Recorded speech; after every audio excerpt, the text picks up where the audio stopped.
അസ്സലാമു അലൈക്കും വറഹ്മത്തുള്ളാഹി വബറകാതുഹു.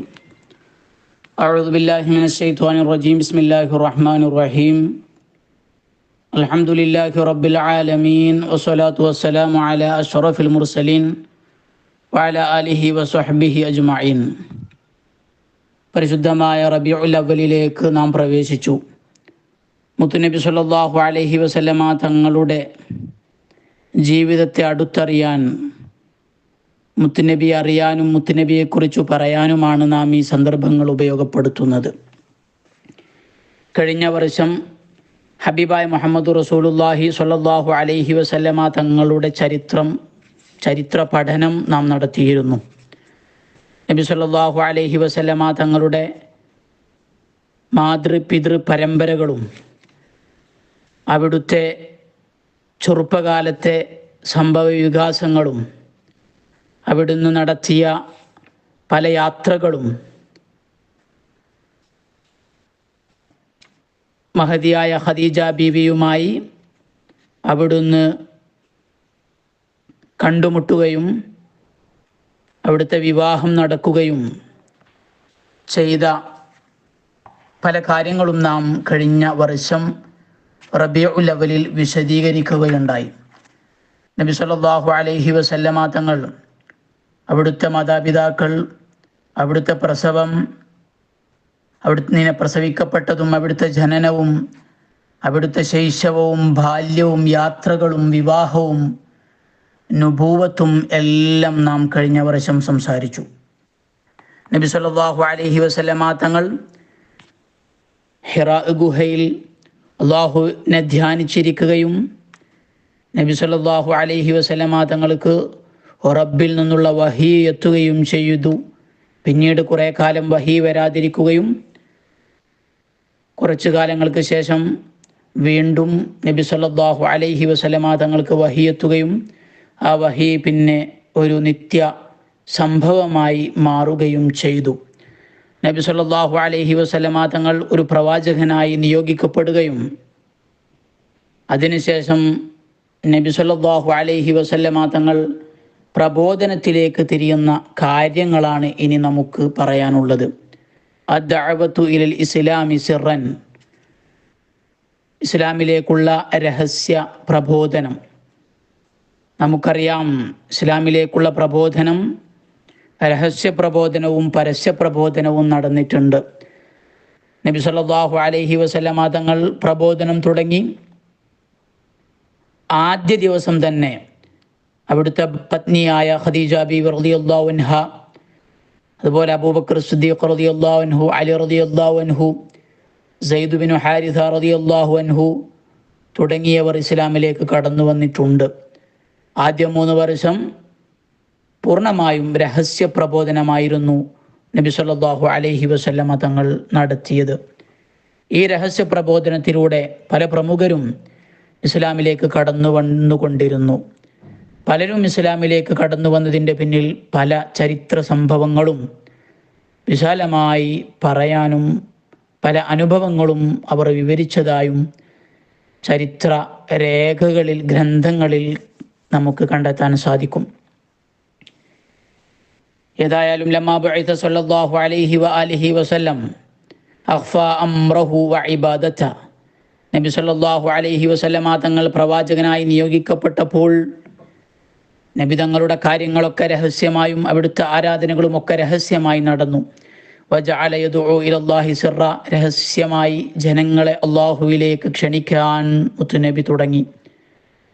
ആ പ്രബോധനം കൊണ്ട് വത്തബഅഹു നാസുൻ ആമത്തുഹും ദുഅഫാ, കുറേ ബലഹീനരായ സാധാരണക്കാരായ പലരും ഇസ്ലാമിലേക്ക് കടന്നു വന്നു.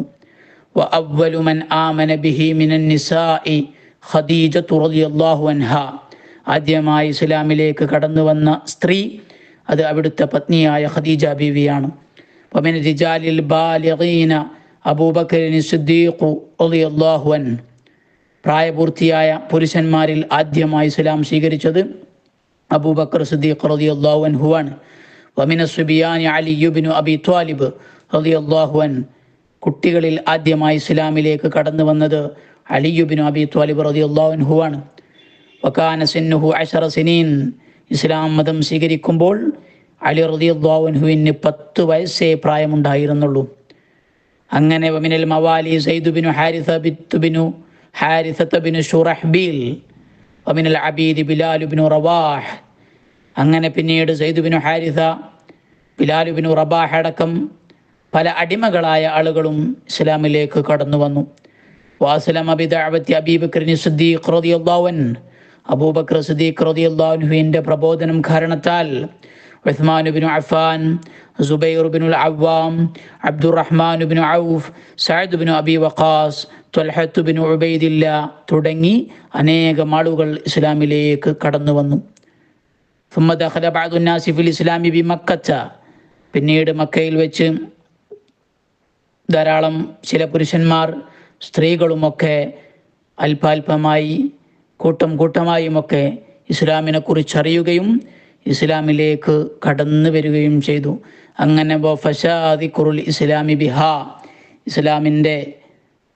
ഇസ്ലാമിനെ കുറിച്ചുള്ള വാർത്തകൾ അത് മക്കയിലാകെ അല്പാൽപമായി ഇങ്ങനെ എല്ലാവരും അറിയാൻ തുടങ്ങി, വ്യാപിക്കാൻ, പടർന്നു പന്തലിക്കാൻ ആരംഭിച്ചു. അപ്പം നബി സല്ലല്ലാഹു അലൈഹി വസല്ലമ തങ്ങളുടെ പ്രബോധനത്തിൻ്റെ ആദ്യ കാലഘട്ടമായിരുന്നു ഇത്.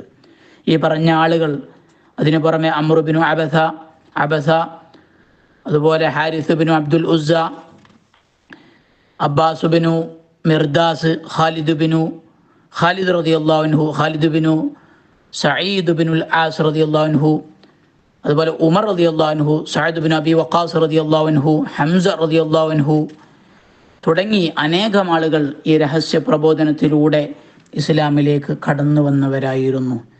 ഇതാണ് ഇസ്ലാമിൻ്റെ നബി സല്ലല്ലാഹു അലൈഹി വസല്ലമ പ്രവാചകനായി നിയോഗിക്കപ്പെട്ടതിൻ്റെ ആദ്യകാലത്തുള്ള രഹസ്യ പ്രബോധനത്തിനെ കുറിച്ച് വളരെ ചുരുക്കി പറയാനുള്ളത്. പല ആളുകളും ഇസ്ലാമിലേക്ക് കടന്നു വന്നതിൻ്റെ പിന്നിൽ പല കാരണങ്ങളാണ്. മുത്തുനബിയുടെ പ്രഭ കണ്ടും, മുത്തുനബി സല്ലല്ലാഹു അലൈഹി വസല്ലമ തങ്ങളെക്കുറിച്ച് മനസ്സിലാക്കിയും, ഇസ്ലാമിനെ കുറിച്ച് മനസ്സിലാക്കിയും, ഖുർആനിൻ്റെ അനുഭൂതി നുകർന്നും, അതുപോലെ അള്ളാഹുവിൽ നിന്ന് പല നിലക്ക് പല രീതിയിൽ തൗഫീഖുകൾ ലഭിച്ചും, നബി സല്ലല്ലാഹു അലൈഹി വസല്ലമ തങ്ങൾ മക്കയിൽ പ്രവാചകനായി നിയോഗിക്കപ്പെടുന്നതിന് മുമ്പേ പല വേദപണ്ഡിതന്മാരിൽ നിന്നും ഇങ്ങനെ ഒരു പ്രവാചകൻ വരാനുണ്ടെന്നും ആ പ്രവാചകൻ പ്രബോധനം നടത്തുന്ന മതമാണ് യഥാർത്ഥ മതമെന്നും മുന്നറിയിപ്പ് ലഭിച്ചുകൊണ്ടും ബിംബാരാധനയിൽ അസ്തിത്വമില്ല, അടിസ്ഥാനമില്ല, അതെല്ലാം വെറും കല്ലുകളാണെന്ന തിരിച്ചറിവ് മൂലവും ഇങ്ങനെ പല നിലക്കും പലർക്കും അള്ളാഹുവിൻ്റെ അചഞ്ചലമായ തൗഫീഖ്, ശക്തമായ തൗഫീഖ് ലഭിച്ചത് കാരണത്താൽ പലരും ഇസ്ലാമിലേക്ക് കടന്നു വന്നു. പല ആളുകളും നിത്യമായി അന്വേഷിക്കുകയും കണ്ടെത്തുകയും ചെയ്ത് ഇസ്ലാമിലേക്ക് കടന്നു വന്നവരും ഉണ്ട്. നമുക്കെല്ലാം ഇസ്ലാം വെറുതെ കിട്ടിയതാണ്. ജനിച്ചപ്പോൾ നമ്മുടെ ഉമ്മ മുസ്ലിം ആയതുകൊണ്ട്, നമ്മുടെ ഉപ്പ മുസ്ലിം ആയതുകൊണ്ട് നാമും മുസ്ലിമായി, അല്ലെങ്കിൽ നമ്മുടെ പിതാക്കന്മാരിൽ ആരൊക്കെയോ മുസ്ലിമീങ്ങളായതുകൊണ്ട് നമ്മളും അങ്ങനെ ആയി. അതുകൊണ്ട് വെറുതെ കിട്ടിയതിന് വിലയില്ലാത്ത ഒരു കാലഘട്ടത്തിലാണ് നാം ഇപ്പോൾ ജീവിച്ചു കൊണ്ടിരിക്കുന്നത്. ഇസ്ലാം നമുക്ക് വെറുതെ കിട്ടിയതുകൊണ്ട് എന്താണ് ഇസ്ലാമിൻ്റെ മൂല്യമെന്തോ, എന്താണ് അതിൻ്റെ അടിസ്ഥാനമെന്നോ, എന്താണ് അതിൻ്റെ മഹത്വമെന്നോ നാം പൂർണ്ണമായി മനസ്സിലാക്കുന്നില്ല.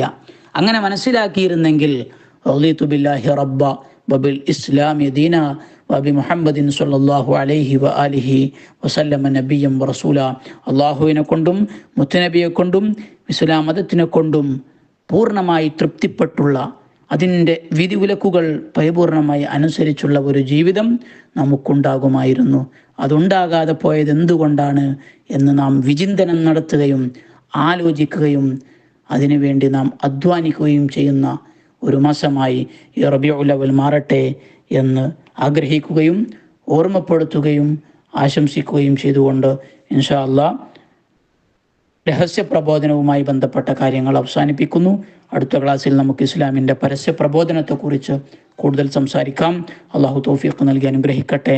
ആമീൻ ബിഫദ്ലി സല്ലല്ലാഹു അലാ മുഹമ്മദ് സല്ലല്ലാഹു അലൈഹി വസല്ലം സല്ലല്ലാഹു അലാ മുഹമ്മദ് സല്ലല്ലാഹു അലൈഹി വസല്ലം. അല്ലാഹുമ്മ സല്ലി അലാ മുഹമ്മദ് യാ റബ്ബി സല്ലി അലൈഹി വസല്ലം.